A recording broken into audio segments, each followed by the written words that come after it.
Para saudara dan saudari yang Tuhan cintai, selamat pagi dan selamat bertemu lagi dalam renungan harian dari Paroki Santo Petrus dan Paulus Argapura, edisi hari Jumat tanggal 9 Juni 2023, dalam masa biasa yang ke-9. Mengawali hari yang baru ini, kita hendak mendengar dan merenungkan sabda Tuhan. Marilah sebelum kita mendengar dan merenungkan sabda Tuhan, kita berdoa. Dalam nama Bapa dan Putra dan Roh Kudus. Amin. Allah Bapa kami yang Maha Kudus, kami mohon berilah kami kebijaksanaan yang menuntun kami menuju keselamatan berkat sabda Yesus Putra-Mu.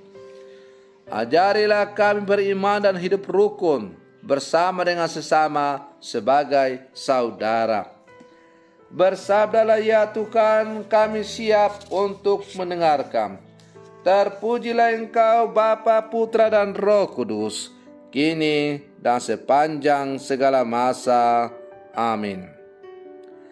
Para saudara dan saudari yang Tuhan cintai, sabda Tuhan yang hendak kita dengar dan kita renungkan untuk mengawali hari yang baru ini diambil dari Injil Markus pasal 12 ayat 37, ayat 35 sampai 37. Tuhan bersamamu.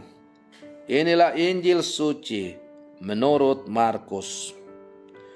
Pada suatu hari, Yesus mengajar di bait Allah, katanya, bagaimana ahli-ahli Taurat dapat mengatakan bahwa Mesias adalah anak Daud?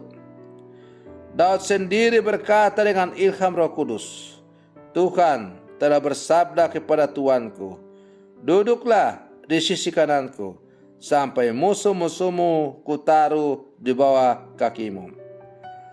Jadi Daud sendiri menyebut dia tuannya. Bagaimana mungkin ia sekaligus anaknya? Orang yang besar jumlahnya mendengarkan Yesus dengan penuh hikmat. Demikianlah sabda Tuhan.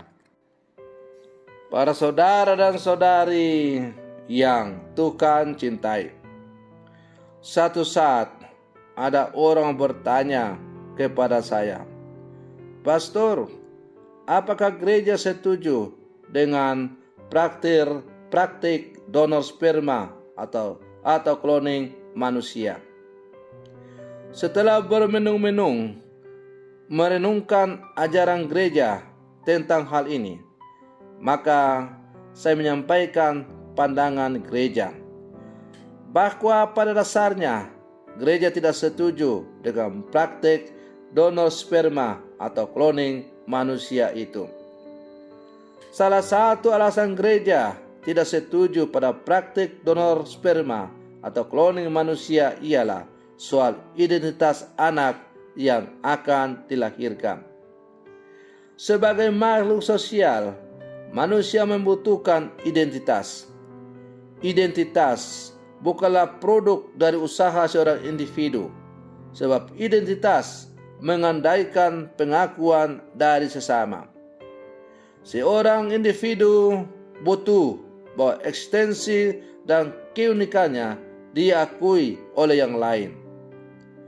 Ketidakjelasan identitas sering menimbulkan krisis eksistensial, seperti yang ditunjukkan oleh kasus anak adopsi yang selalu gelisah karena ingin tahu ayah ibu biologisnya.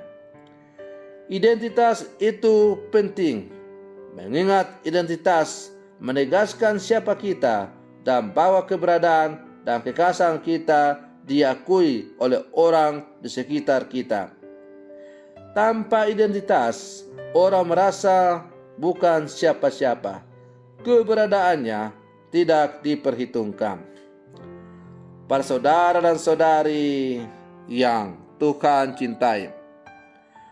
Maka melalui bacaan Injil yang baru saja kita dengar, yang dipendengarkan oleh gereja pada hari ini, kita bertemu bagaimana Yesus menegaskan identitasnya.